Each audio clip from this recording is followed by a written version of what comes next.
টি-20 বিশ্বকাপকে সামনে রেখে বিপাকে পড়েছে আইসিসি। পাকিস্তানের ভারত ম্যাচ বয়কটের খবরে কোণঠাসা ক্রিকেটের সর্বোচ্চ নিয়ন্ত্রক সংস্থা যে কোনো মূল্যেই পাকিস্তানকে মানানোর চেষ্টা চালাচ্ছে জয় সারা। তাই তো পাকিস্তানকে বোঝানোর দায়িত্ব দেওয়া হয়েছে আইসিসির ডেপুটি চেয়ারম্যানকে। কখনো ঠান্ডা মাথার বুঝ, আবার কখনো জরিমানার ভয়।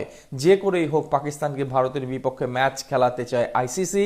আর্থিক ক্ষতির মুখে আইসিসির হুলস্থুল কাণ্ড নিয়ে বিস্তারিত জানবো রিপোর্টে। টি-20 বিশ্বকাপে ভারত পাকিস্তান ম্যাচ ঘিরে দেখা দিয়েছে চরম অনিশ্চয়তা। পাকিস্তানের ম্যাচ বয়কটের সিদ্ধান্তে বেশ বিপাকেই পড়েছে ক্রিকেটের সর্বোচ্চ নিয়ন্ত্রক সংস্থা আইসিসি। বিশ্বকাপের জৌলুস ও হাজার কোটি টাকার লোকসান ঠেকাতে তাই কুল কিনারা খুঁজে পাচ্ছে না জয় শাহরা। যে কোনো মূল্যেই পাকিস্তানকে রাজি করাতে মরিয়া হয়ে উঠেছে সংস্থাটি। পাকিস্তান সরকার টুর্নামেন্টে অংশগ্রহণের অনুমতি দিলেও ভারতের বিপক্ষে ম্যাচে মাঠে নামার ব্যাপারে নেতিবাচক বার্তাই দিয়েছে। তারা জানিয়েছে বহুল প্রতীক্ষিত এই লড়াইয়ে মাঠে নামবে না পাকিস্তান। এ বিষয়ে অফিসিয়াল ভাবে অবশ্য নিজেদের অবস্থান জানায়নি পাকিস্তান ক্রিকেট বোর্ড। পিসিবির এই নীরবতা আইসিসিকে ঠেলে দিয়েছে সবচেয়ে বিব্রতকর পরিস্থিতিতে। কারণ আইসিসির চুক্তি সরকারের সঙ্গে নয়, চুক্তি পিসিবির সঙ্গে। তাই তাদের কাছ থেকে আনুষ্ঠানিক চিঠি না আসায় আইসিসি নীতিগতভাবে পাকিস্তানের বিপক্ষে কিছুই করতে পারবে না। আর এখানেই মাস্টার প্ল্যান কাজে লাগিয়েছে পিসিবি।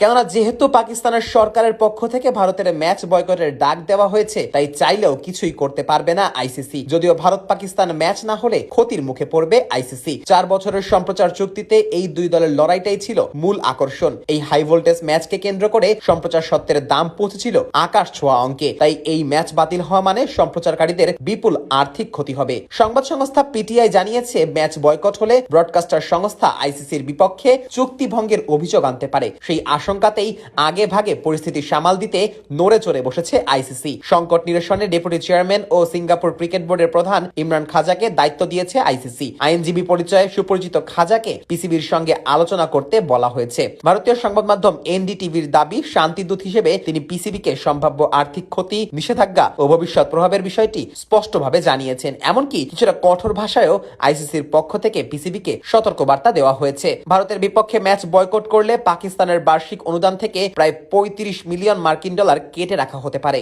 যদিও পাকিস্তানি সংবাদ মাধ্যম জিও টিভির দাবি, আইসিসির এমন জরিমানা আরোপের ক্ষমতা নেই। অতীতেও বেশ কয়েকবার বিশ্বকাপের মতো বড় মঞ্চে ম্যাচ বয়কটের ডাক এসেছিল, তবে সে সময়ও আইসিসির সংশ্লিষ্ট কর্মকর্তারা কিছুই করতে পারেনি।